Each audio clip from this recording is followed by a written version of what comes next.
আমাকে মুসলমানরা ভোট দেয়নি। ধর্ম পরিবর্তন করতে হবে, ধর্ম পরিবর্তন করতে হবে। ভারতে বিজেপির জয়ের পরে মুসলিমদের জনজীবনে নেমে এসেছে চরম দুর্দশা। মাঠে ঘাটে বাসাবাড়ি এমনকি কবরস্থানে পর্যন্ত চলছে উগ্রবাদ হিন্দু সম্প্রদায়ের বর্বরতা। অথচ নির্বাচনে জয়ের পরে তাদের এখনও কাটেনি 48 ঘন্টা। জয়ের খবর নিশ্চিত করে মুসলিমদের উচ্ছেদ করতে নেমে পড়ে দুর্বৃত্তরা। বলাই যায় তারা শুধু অপেক্ষায় ছিল নির্বাচনে জয় ঘোষণার।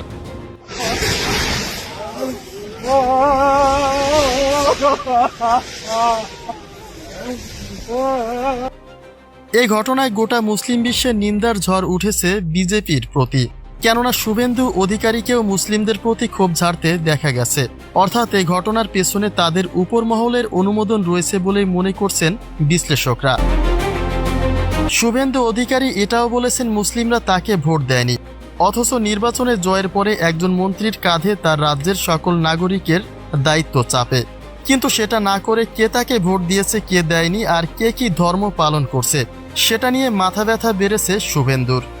মন্দিরে মাইক টাঙাও এবং হর্ন দাও গোটা গ্রামে, 10 প্রত্যেক শাক বিতরণ করো। ধর্ম পরিবর্তন করতে হবে, এখনো পর্যন্ত ওরা ধর্ম পরিবর্তন করতে হবে।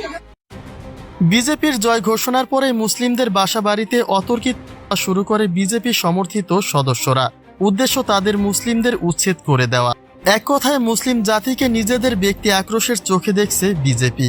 ক্ষোভ ঝাড়তে স্থানে পর্যন্ত চলছে তাণ্ডব। যদিও পরিস্থিতি নিয়ন্ত্রণে আনার চেষ্টা করছে পুলিশ, তবে পরিধি বলে দিচ্ছে আইন শৃঙ্খলা বাহিনী কতটা নিশ্চুপ ভূমিকা পালন করছে।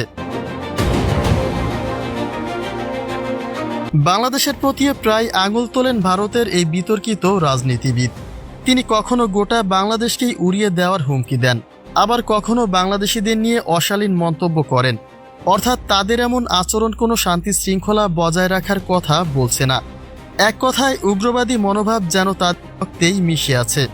তবে বিনা কারণে ব্যক্তি আক্রোশের জায়গা থেকে বেছে বেছে মুসলিমদের প্রতি এমন তাদের বাজে শিক্ষা ও নোংরা স্বভাব চরিত্রের বহিঃপ্রকাশ।